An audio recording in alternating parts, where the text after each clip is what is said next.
শূন্য কৰি পঞ্চৱতী বন মাধৱৰ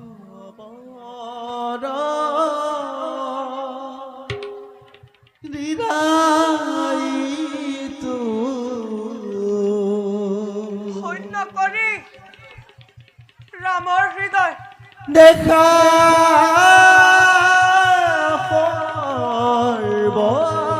সৰ্বজন কোন স্থানে গুচি গ'ল